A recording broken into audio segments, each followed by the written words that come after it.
Hi everyone, good morning, good afternoon, good evening, wherever you are. I'm your host, Dr. Haider Shah. On behalf of Kalwas, I would like to welcome all of you to this webinar. Thank you very much for joining us. Today we have another very interesting topic, and I'm really honored to welcome and introduce our distinguished guest speaker, who is going to talk about process of data analysis in scientific research.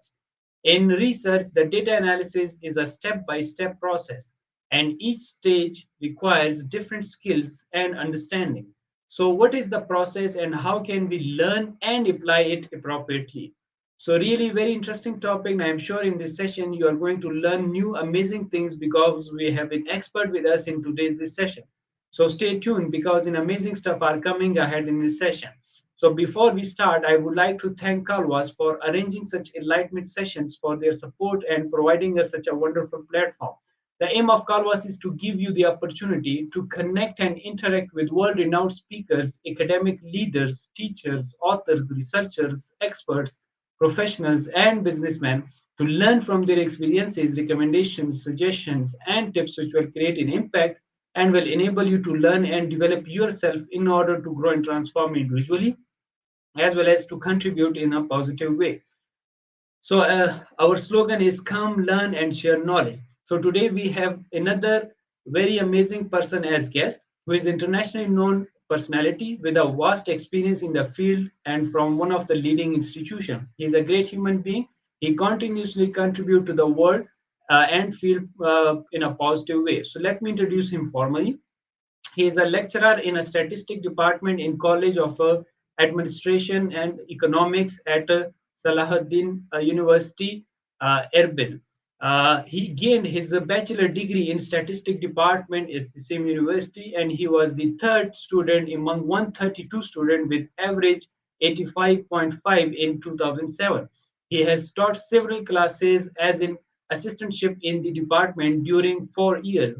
He gained master degree scholarship in applied statistics at University of Central Florida in the United States of America with this GPA 3.4 out of 4 on May 2014. After finishing his master degree, he came back to home to serve his country as much as he could, and he had been working in several universities, for example, the Turkish International University, Knowledge University, Jihan University, and he has taught several classes such as a principle of statistics, applied statistics, sampling, survey, regression models, HPSS, and academic debate.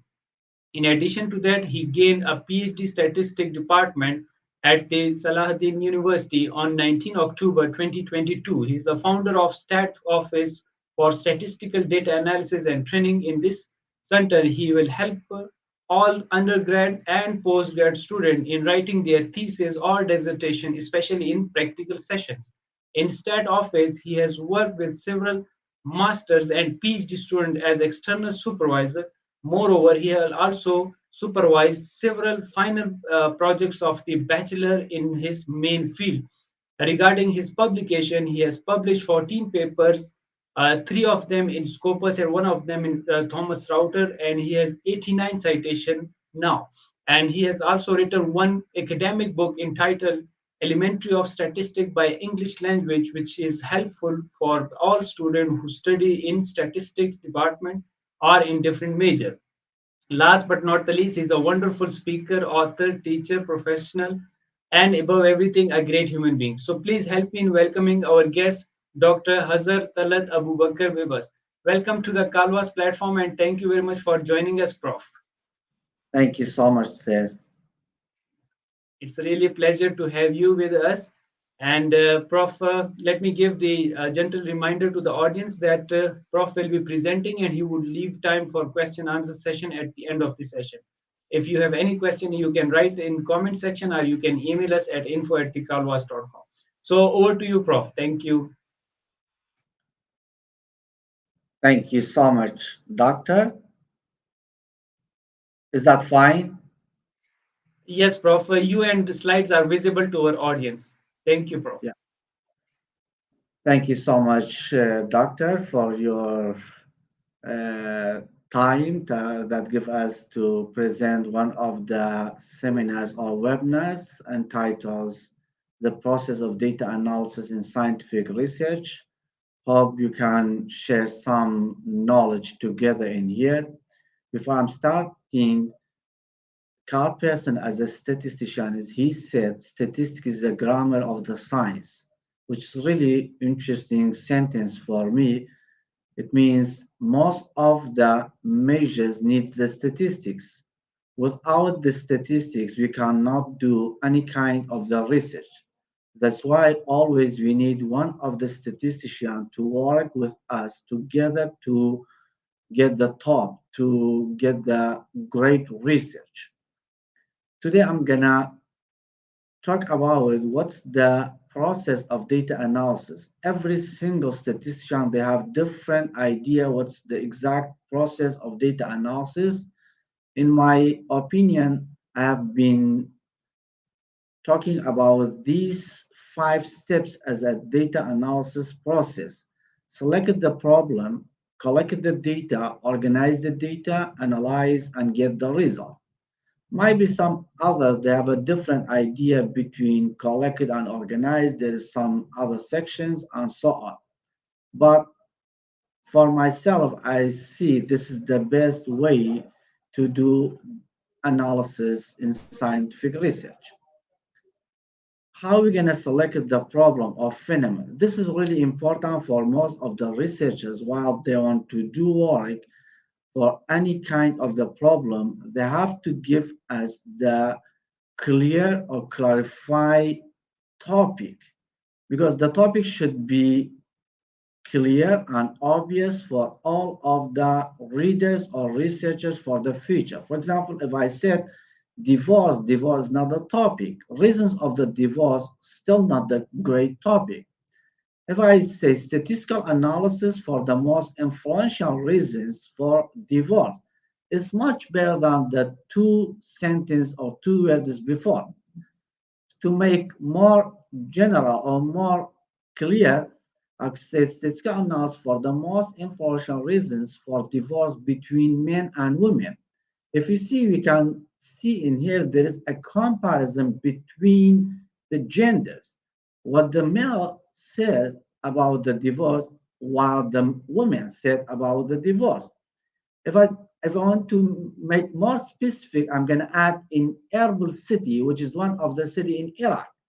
That's in the end, I could see this is a real topic. This is the scientific topic. This is the clear topic. Everyone can understand what I'm going to do behind this research. Process of data collection, which is one of the hardest process for most of the researchers. There's several sections in here. I have been choosing 7 of them. What's the exact sample size? Which sampling you're going to use this? Which data source? How you're going to collect the data? How you're going to create the questionnaire form if you go to the survey?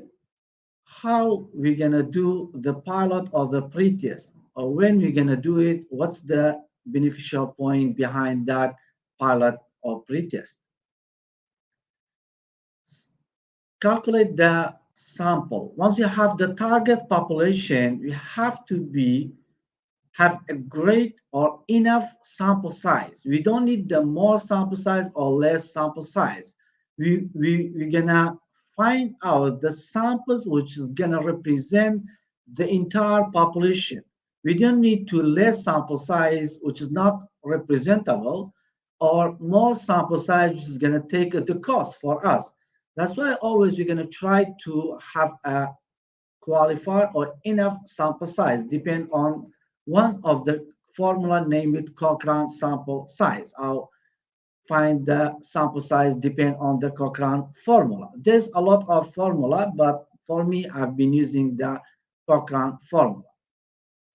Once you use the Cochrane formula, there's a great thing, which is the proportion. For each population that you want to work on it, you have to know what's the exact proportion. For example, in that example, if you want to work on the smartphone from the adults in the UK, you know, from the UK, it's not everyone who has the smartphone. especially the adults. Okay, you have to know how much these adults they have the smartphone according all the population that you have it. If you have 100 people as an adult, for example, you can see 59 of them they have the smartphone. It means 59 divided by 100, it's equal to 59%. This is your proportion from the population. Your population is not all of them they're going to use or they have the smartphone. Just only 59% of them they have the smartphone, which is we need it from the Cochrane formula, because in here we have 95 confidence interval, which is it's going to give you the z value, which is 1.96, and this is the proportion from the population. If we know the proportion which we have it from the adults, it's fine. You can say this is my proportion from that population. If you don't get the exact proportion, you can ask someone else, or you can read some other or previous papers before you that they did before you to see what's the exact proportion from that population. If you tried every steps and you didn't get the exact proportion, you can use 50% as a half of your population. Margin error is another criteria from the Cochrane formula, which is most of the statisticians said 5% is great. If you can make less proportion to get accurate sample size is much better for you. For example, 4%, 3%, 2.5%, and so on. And plus the population size, these information together depend on these two formulas, gonna give you the exact sample size, which is 278 in here. If you are not familiar as a mathematician, you can use that link from here to give you the exact sample size. It means depend on these information, population size, proportion, margin error, z-value, and population size, it's going to give you the exact sample size that you need from your research or paper. Once you have the exact sample size, you have to decide which sampling you're going to use. Probability sampling or non-probability sampling. As a reviewer, most of the time, if I'm looking the methodology, they use different sampling, okay, to collect their data, but in their methodologies they have been written, I've been using stratified. No, this is not the stratified. You have to be careful in here which sampling is the best for you, probability or non-probability. Probability sampling, it means every single element in the population has equal chance to be selected. It means there is equal chance, like the lottery game. In here we have 4 or 5 common types: simple, stratified, systematic, cluster, plus multi-stage. Even you know this is the random sampling, you have to be careful which one is the best: simple, stratified, systematic, cluster, and so on. That's important for us as a researcher to give us or to write down the exact name of the sampling from the methodology part. From non-probability sampling, in here there is no equal chance at all. We have 4 common types. For example, in here we have the soccer football. The soccer football coach is gonna decide who would be in his team. The coach is gonna decide from the all player in his city. He's gonna choose 21 players from his team, but he believes himself that these 21 players gonna represent the entire population that he has. In here, it means there is no randomization. He's gonna decide who would be in his team as a sample. In the future, he believes himself that's going to represent the entire population. Even you now in here, your data collection, your sampling, it depends on the non-probability sampling. You have to be cover out which one is the best: convenience, judgment, quota, and snowball. Definition of the data. Definition of the data, before we talk about this one, data is a universal language. Data is really important. Every single person understand if you write down one or two or 100. It doesn't matter where they are or when they're gonna do or where they're gonna live and so on. We can work together and see what these data tell us. It means the data can speak. That's why they said this is the universal language, because everyone understands from the data. The data important. Why is the data is important? If you have a great data, you're gonna get the great or the exact or the correct result that you want. If you have the wrong data, you're gonna get the wrong result. As Americans said, garbage is garbage. That's why you have to be careful once you collect the data. If you have the great data for sure, you will have a great result and conclusion and so on. Types of the data. We have two common types: scale or quantitative and categorical or qualitative. Under the scale, we have the continuous or discrete. The continuous, it means there is a decimal pointers, like our height. Our height would be measured as a continuous. Discrete, like our age. We cannot say my age is 32.3 months. No, it's not logic. Just I have to say 32 or 33. Ordinal or nominal behind the categorical. Ordinal, there is a values that be a text or alphabet. It means there is no numbers in here, but we can arrange it like level of education. Once you have the primary school, you're going to go to the secondary and high school and diploma or bachelor degree and so on. There is some ranked arrangement. From the nominal, there is no arrangement in here like gender, male or female. These kind of these types of the variable or data important once you go to data analysis.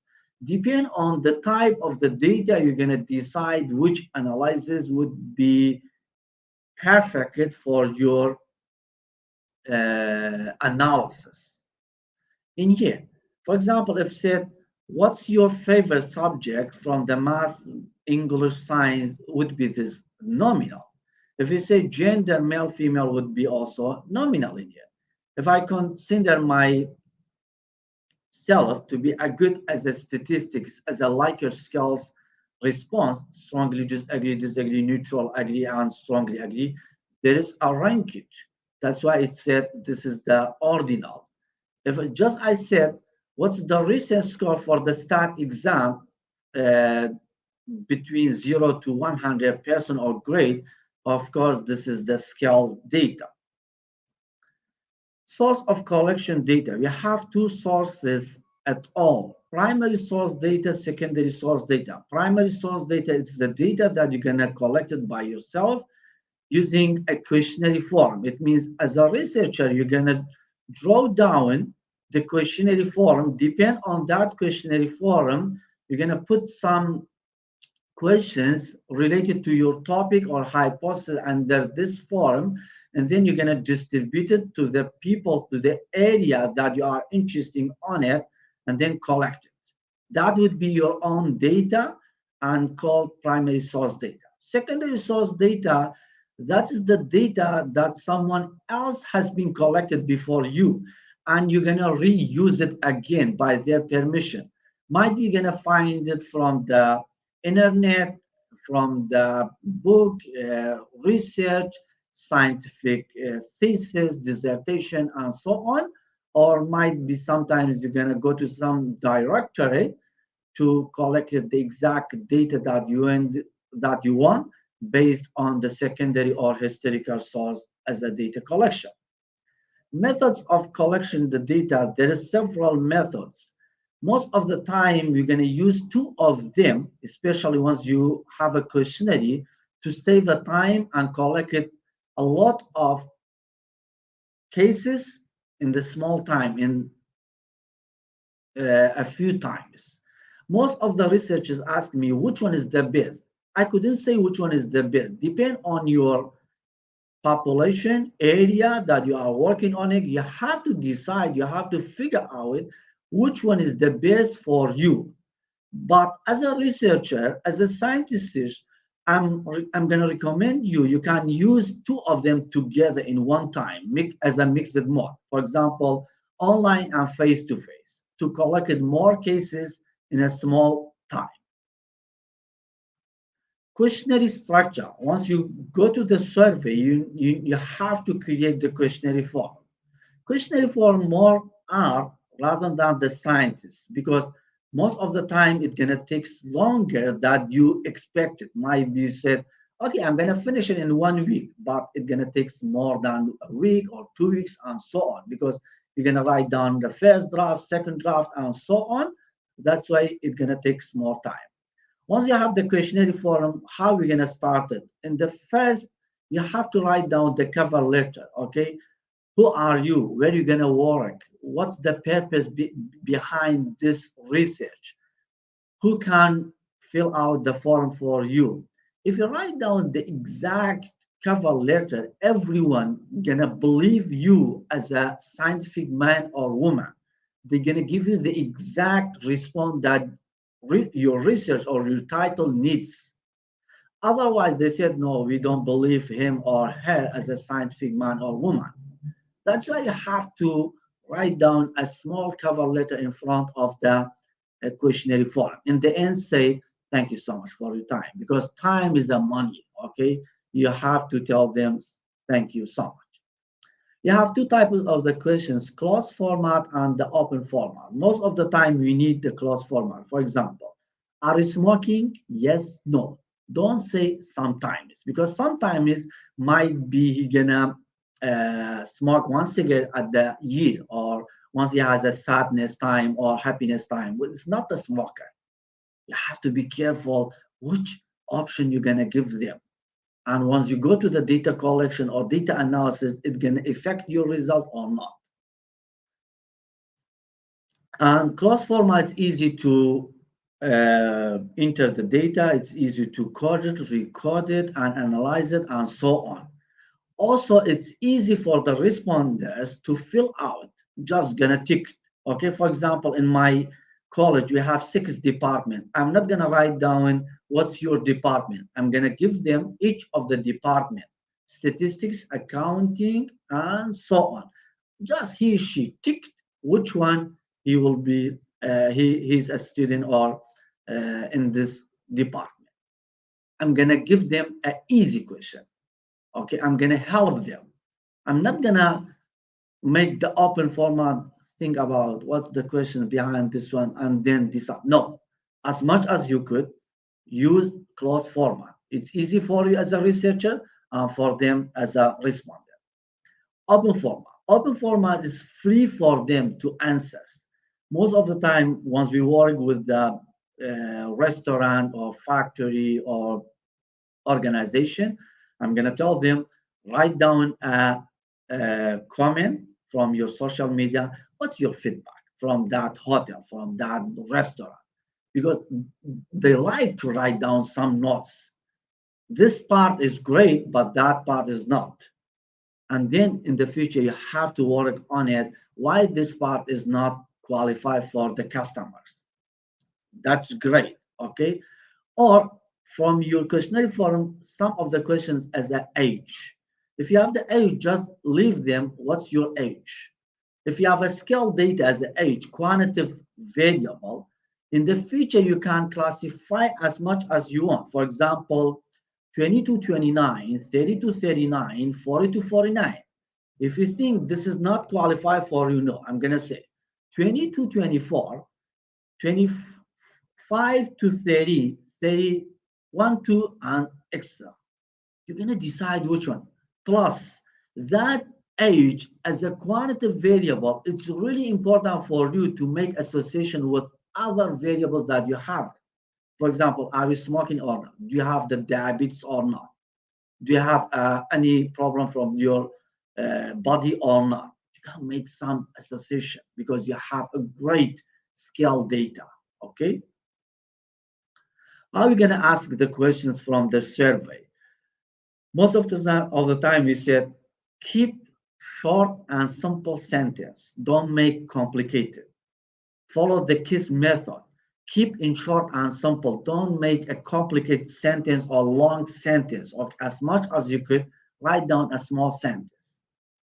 Ask one question at a time. Okay, don't say, please rate the global environmental class in terms of its content and presentation. No, it's confusing for me. You're gonna talk about the content or the presentation. There is two things in one sentence. That's why you have to make it separate. One questions for the content and the second one for the presentation. And then it's easy for me to answer you.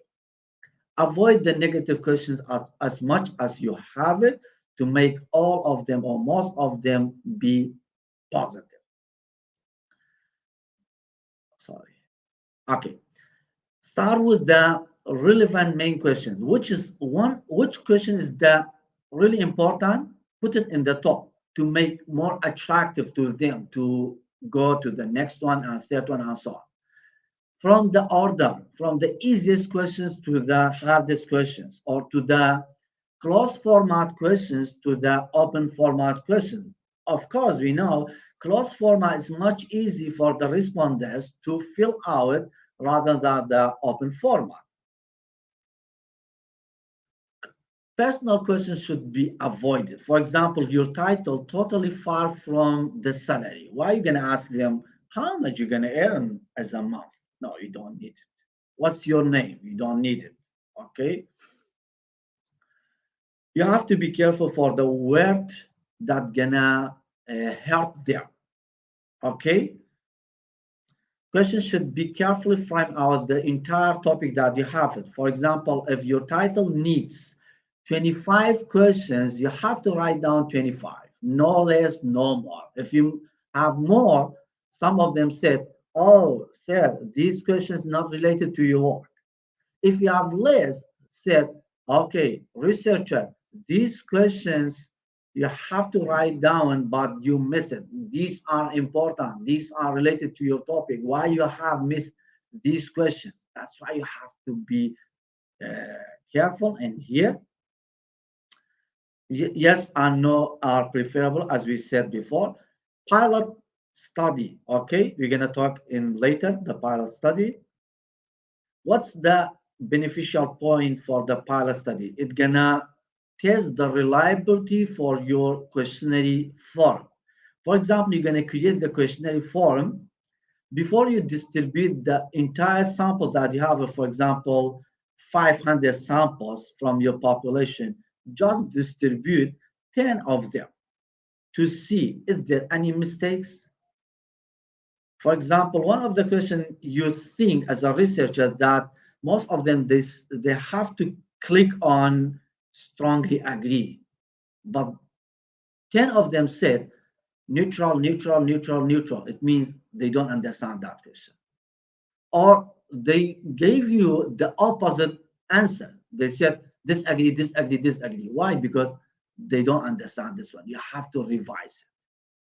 Or sometimes you see your questions is not reliable because you have been created that questions should be work with your environmental, work with the area that you're gonna distribute the form to them. Or sometimes you see the open format that you have it, they don't give you the right answer, just randomly they answer. That's how you have a time to transfer from the open format to the closed format. Or also it's gonna give you the time to discuss with your friends, some expert. Okay, I have this one, and this is the small result that I have it. I think this result is not gonna support my hypothesis from the small sample size. What you gonna think about? You can revise it as much as you could, and then once the form, the questionnaire is reliable, and then you can distribute the entire sample size as a 500 or 400 sample size that you have it. It's gonna save your time and money. Organize the data. This is one of the hardest part from data analysis. Most of the researchers, they don't like it. In here, you have to remove the duplicate cases, incomplete cases, find the outliers if you have it, because the outlier is one of the effectable for most of the tests or models in statistics. Find missing data. If you have the missing data, you have to cover it or delete or drop this, the case that has a lot of missing. The data should be cleaned and error-free. It means there is no cleaning at all once you go to the next step, which is data analysis. If you need any transformation for the variable, you have to do it. For example, you have the weight and height. You want to find out the body mass index because this is one of the characters in your research. Find out and then go to the data analysis. Data analysis. This is one of the great section in our research because most of them we have a problem for data analysis. The reason behind here is, as my experience I see, you have a data. That data you have like 5 tests, 10 tests or models. All of them work for that data. But as a statistician, as a data analysis expert, you have to figure out which test is the best, which test is gonna approve your hypothesis, depend on the data you have. That is the issue that you have it. Most of the researchers, they said, okay, I have a data, I'm gonna do all the tests and then see which one is the best. No, before you are doing, you have to be clarify which one is the perfect one, which one is the most powerful one for that data set that you have. Of course, depend on the assumptions that you have. Of course, you have some tools like R program, SAS program, SQL, MATLAB, Minitab, SPSS, and so on.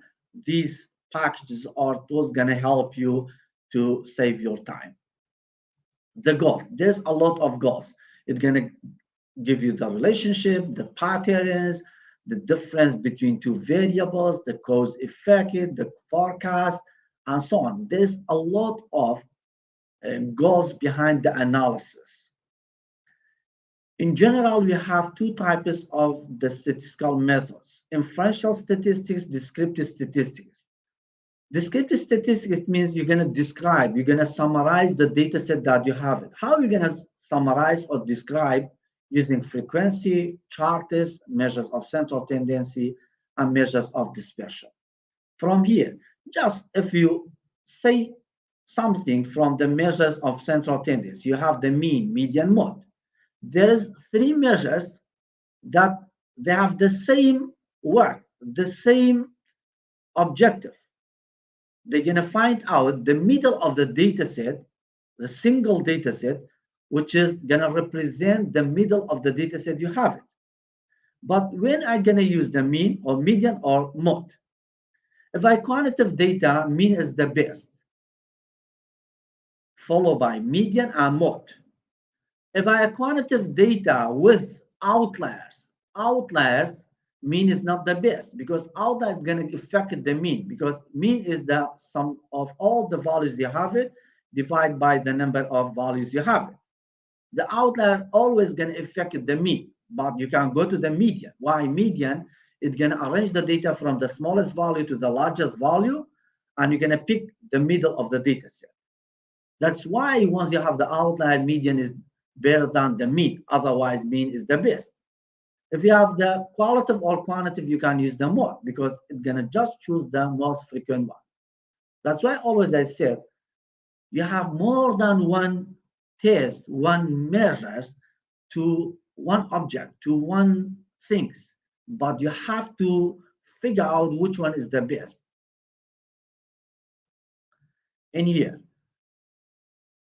As a descriptive statistics from one of my papers about the divorce, I have 494 divorce that have been collected from the questionnaire form in 2017.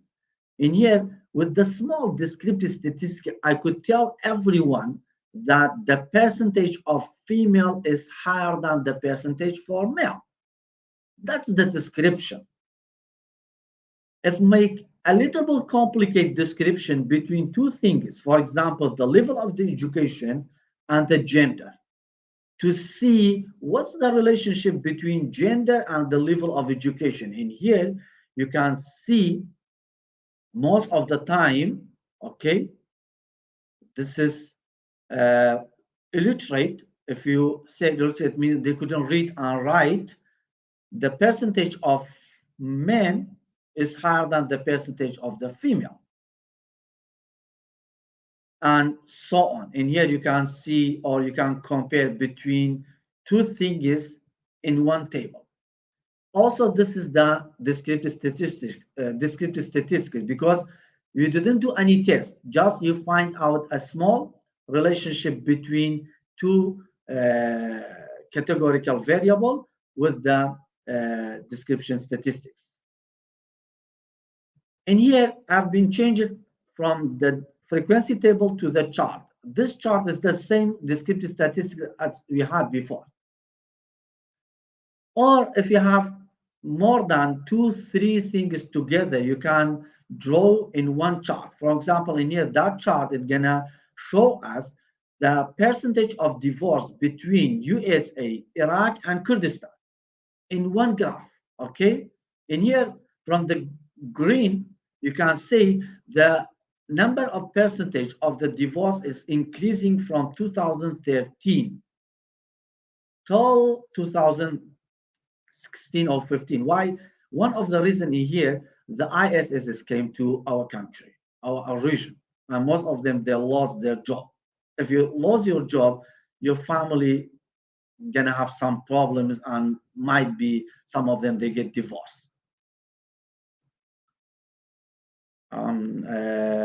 The second one is inferential statistics. Inferential statistics is the process to estimate the population, the entire population. How are you gonna estimate the population? Depend on the sample that you have been selected or collected. That's why the sample is important. If the sample is not appropriate, your result would be misleading. Why? Because in here it said you're gonna estimate the population from the sample that you have been selected. It means that sample gonna represent the entire population that you have it. Otherwise, it's not gonna estimate the entire population that you have it. How are you gonna estimate it? In here you have a test or model. Okay, if you want to compare between the means, you have these tests: one sample, independent, paired, and ANOVA. These are the parametric tests.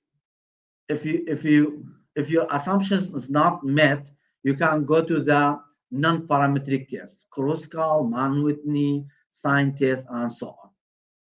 Chi-square test, if you have two categorical or nominal data set, like what's the relationship between gender and smoker and non-smoker.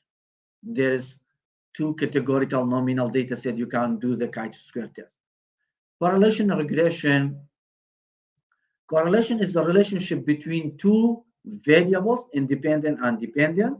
Regression is the cause effect, how much the independent variable is going to affect the dependent variable we're going to discuss in the future slides.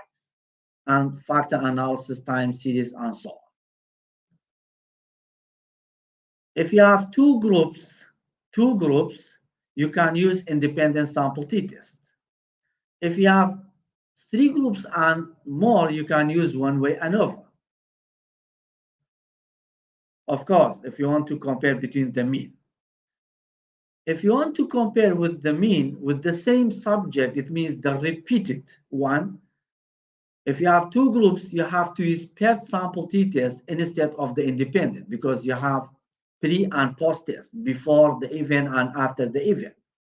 If you have more than two groups, you're going to use repeated measures ANOVA instead of one-way ANOVA. Here. In here, we have two groups in here, male and female. Okay, male and female as a gender. And we have the overall depression. Depression, this research, one of the research from the COVID-19. The overall depression in here is the scale data in here. Okay, we have been summed the total depression. If you have one scale data and one categorical data with two branches, male and female, you can use independent sample t-test according to the assumptions. Assumptions in here, normality, randomization, and so on. If you see the p-value in here is highly significant because 0.003 is less than the significant level as a 5%. Once you know this is the significant, you're going to go back to the mean. Which mean is higher? The mean of the female is higher. It means the females in here, the females have more depression compared to the male, to the male. Why? Because their depression is much higher than this is 4.6, and while the males 3.93. If you have more than two groups under the age, you have 1, 2, 3, 4, 5 groups. You can not use the independent. You have to use one-way ANOVA. But unfortunately, in here there is a non-significant while the p-value is higher than the alpha. Chi-square, we discussed this one. This is the chi-square, okay? In here, there is another paper, the influential reason for the divorce between male and female. We have the men and women, and these are the reasons that the people get divorced, like second marriage, stingy, dominance in marriage, the couple parents interferes their lives, and so on. If you want to compare between these two, okay, you can use independent sample t-test in here because these are, this is the categorical variable, because this questions as a second marriage, you have 5 Likert scales as a in here, strongly agree, neutral, disagree, strongly disagree. And here you have another categorical between men and women. So you can use the chi-square test as one of the non-parametric tests. In here, all of them are significant because they have less p-value, which is compared to the significant level. Once you know the significance between these factors and gender, I'm going to look at the percentage, the frequency for each of them. For all these 4, 1, 2, 3, 4, 5 of them, the percentage of women is higher than the percentage of male. It means more women have problem for the second marriage, stingy, dominance, and so on, while compared for the men. But for the last one, from the modern technology as a social media, the frequency of the male is much higher than the frequency for the women. It means this is this one in this case, in this reason or factor, most of the males get divorced for the social media if you compare for the women. We discussed this one. The last one, correlation and regression. Correlation, we have three methods to find out the correlation: scatter, Carl-Pearson, rank, span. Okay, once you have the data set, might be say which one is the best. Scatter is just a draw, for example, in here between age and blood pressure. Just we're gonna draw a plot to see what's the relation. And here you can say there's a perfect relation. Might be some of them said no, there is a very highly strong positive correlation between age and blood pressure. And then later, Carl-Pearson said, no, I'm going to use the equation to give you exact correlation between age and blood pressure or any two quantitative variables. It's not just by your eyes say this is a strong or very strong, this is a very strong or perfect. Okay, that's why the Carl person after this one is came a new equation to calculate the correlation between two variables. The correlation always between negative one and positive one. It will not never ever will be outside the negative one and positive one. Once we found the correlation by the second one called Pearson coefficient, we see this is 0.99. It is not the perfect, but it's very strong positive correlation between age and blood pressure. It means increasing age, it's gonna increase the blood pressure. If the Carl person is the perfect one, why the rank experiment is came after the Carl person? Because from the Carl person you have to have both quantitative variables, both scales variables. The rank experiment, from the rank experiment, you can use one of the variable is scale, the second one is the ordinal, or two of them might be ordinal variable, and then you can find out the correlation as a Spearman correlation as one of the non-parametric correlation method. Once you know you have the correlation and the correlation is positive, so you can go to find out the regression. It means how much the age is going to affect or impact on the systolic blood pressure. If your correlation is positive, of course, your regression or your impact also would be positive too. In here, if you see, there is an equation. This is a blood pressure equal to 81.29 plus 1.63 times age. 1.63, this is the slope for that line, okay, as a regression line. It means in here, age is going to affect our blood pressure, but how much? If you increase 1 year as a age, 1.63 would be add to your blood pressure. If you increase 10 years as a age, 10 times 1.63 would be add to your blood pressure. Your correlation was positive, that's why your impact of regression on the systolic blood pressure in here also positive. Thank you so much for your time. May my presentation is useful for everyone in here. Thank you very much, Prof.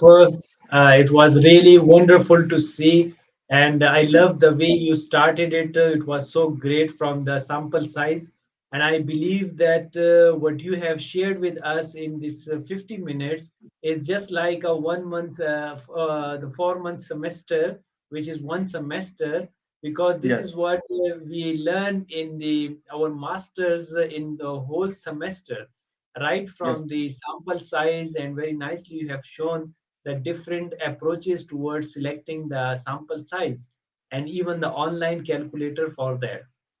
After that, I love the way you talked about the how we are going to select the sampling technique, the probability and non-probability sampling, and we must have a rationale behind it, the justification why we are taking the, for example, the multi-stage sampling technique, and what the reasons for that. And very nicely you have talked about the organizing the data analysis tests one by one, and you showed the very wonderful way that what are the different tests and how it is being used. And I love the idea of sharing your information regarding the questionnaire, even the closed ended, the open ended, what are the significance and what are the things associated with it.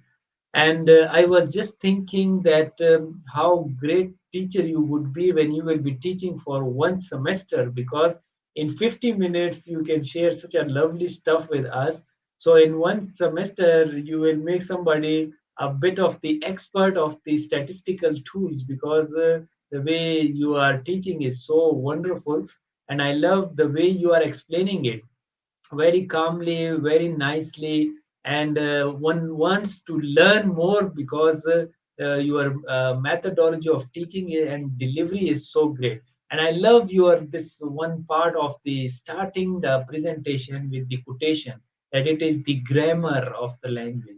I loved it because this is how we have been trained, that you start your lecture while showing the image, or may you start with the quotation so that you can draw the attention of the audience. And you are not only the mathematician and statistician, but you are also a very great teacher as well. Thank you very much for such a elaborative and wonderful session, dear Prof. Really, I'm really grateful for you for sharing your wonderful knowledge with us. Thank you so much for your support, for your beautiful words. Thanks. Thank you so much. And if you allow me, should we start with the first question, please? Yes, sir. Yeah, yeah. So the first question, I believe that is very wonderful question, and they want to ask that, dear Prof, please share your opinion that do you recommend online course for data analysis or of the seminar which is physical? What is your opinion? Yes, please. Yeah, It's a sure. very nice question they have. Yeah, this is my pleasure. If you have online course or face-to-face course, okay. Actually, in here, I have several courses in every single month for the university, for the companies, for the organization, because nowadays every single person they need to at least how to collect the data, analyze it, how to write down the report for their project, for factory, organizational, and so on. That's why it's really important for everyone who love to have a new course, especially for data collection or data analysis or reporting and so on. That's my pleasure. I'm ready. If we have a time, we can open one uh, course together between our organization and your organization for everyone who is interested in our course. Yes, Prof. Very nice. Thank you very much. And Prof, we have another very interesting question, and most of the time, these kind of questions are being asked from the statistician.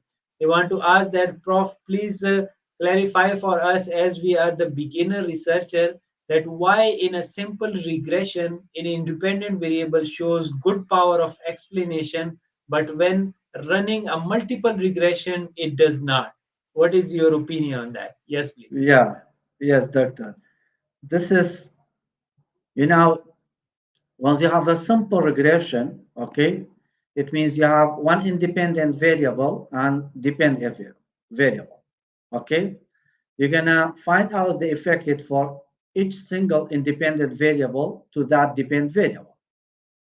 That's fine. Might be if you have four independent variable, four of them, they are totally or highly significant.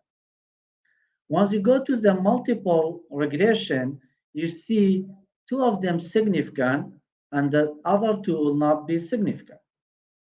There is some reason. One of the reasons might be these two variables are highly correlated.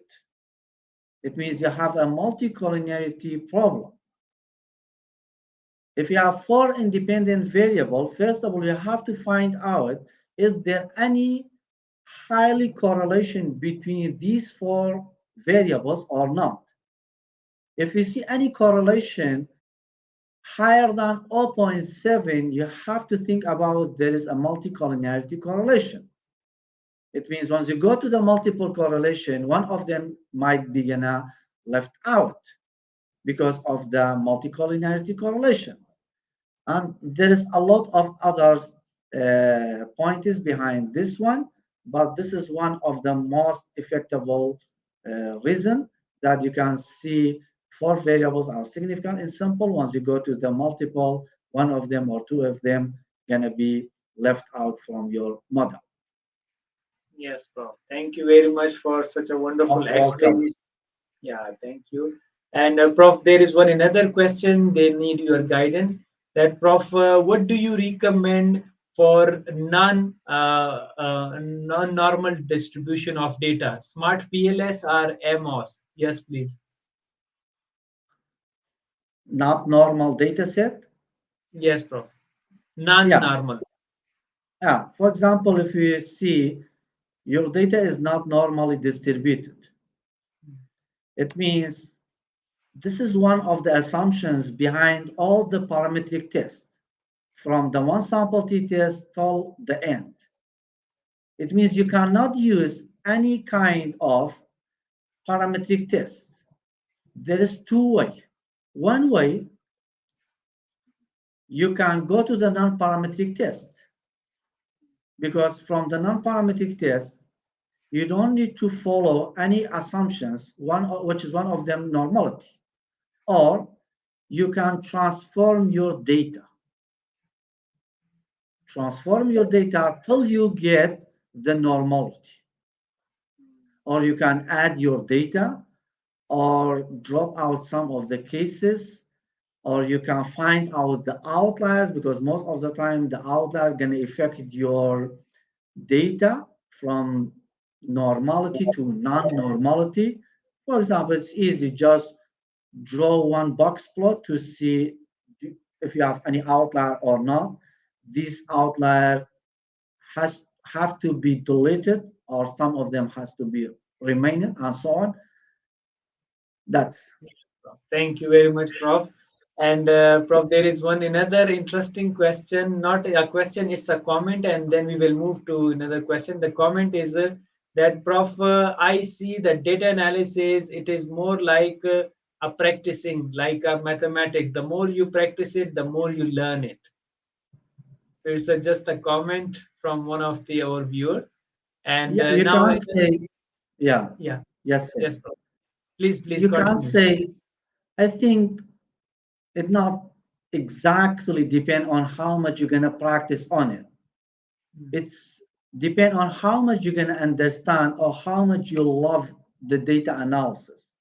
For example, in Wow. my department, we have above 40 lecturers in my department. Just two of them or three of them, they love the data analysis. Others just they like to teach. They like to teach, and that's okay, because every single time once you have the data, it's not always the same test or model gonna be perfect for that data. Yes. As you said, there's a lot of bumpy, there's a lot of obstacle before you get the result. For the cleaning data, as you said before, from transferring data from non-normality to normality, to detect your outlier, to find out the missing. After you do all these, and then you have to figure out which model, which test is the best for that data set you have. As I said during my speech, I said you have one data set and you have more than three tests, four tests. All of them are fine for that data, but which one is the best and which one is perfect one? That's why I couldn't say just practice. I could say how much you like it, how much you love it, how much you think that mind that you are be one of the best data analysis in the future. Yeah, Yes. Yeah, very nice, Prof. And I love the way you explain it, that it's regarding the more understanding of the data. And no doubt, Prof, when we conduct the data analysis, it's really very challenging, and there are so many obstacles as well, from yes, from the missing value, cleaning the data, the outliers, the multicollinearity, and all these things. You play with the data, and it takes a lot of energy, but the moment you just get the data clean and then you run the analysis, you love it. And again, it's a very interesting, and I love data analysis because it's a wonderful thing to do, and all the time we learn new things out of it, because it's the data which you already referred in your wonderful presentation, that it's the universal language that everyone can understand it. And based on data, we make the decisions, which is very important. So Yes. I think it's very crucial and we have to take it very seriously. Prof, there is one last question which is very important, and they want to ask that, Prof, we are the beginner researcher. Please guide us regarding what are the best books and what are your recommendation for the beginner on the data analysis. Yes, please. Yeah. For my suggestion for the beginner researcher, okay, I could say just whatever you like it, whatever the paper or area you like it, okay, find out some research papers daily, okay, and print out it and then make a small summary for each of the papers, okay? What's the title? What's the hypothesis? How they collected the data? What exact analysis they did? Daily do it, okay? Daily do it, and then after a month or 2 months or 3 months, you see how your knowledge, how your information expanded. That is the best way for every beginner researchers to start it, okay? Because right now as a beginner you don't know how to start it, okay? You need to read more. Where you gonna read it? There is no book. No, you don't need to read from the book because it's not easy for you. But the research or the paper, small paper like 10 pages, is ready. It's like the egg. Okay, this is already. You can read it. You can make a summarization, and then bring the next one, and the third one, fourth one, fifth one. Okay, which they are related to your topic, to your area, to your title that you are interested on it. Not something is really complicated to you or far from your measure and so on. Because it's gonna be boring for you. After 1 2 days, they said, no, I'm gonna drop, I'm gonna forgive. I'm not gonna do anything else. That's why you have to try to find out something which is related to you, which is really interesting for you as a new researcher. Yes, Prof. Thank you very much, Prof. Most And welcome. I really, I'm really enjoying the way you are giving the answer, and I really like the way you just talked about that you can read the research paper, and after 2 3 months you would see that how much change is there. And Prof, Yes, this is what we recommend from literature review. We learn everything, and what are the new tests, and how people carry out the different research, how do they interpret it, how did they come out with such kind of data analysis, which technique they follow, and all these things.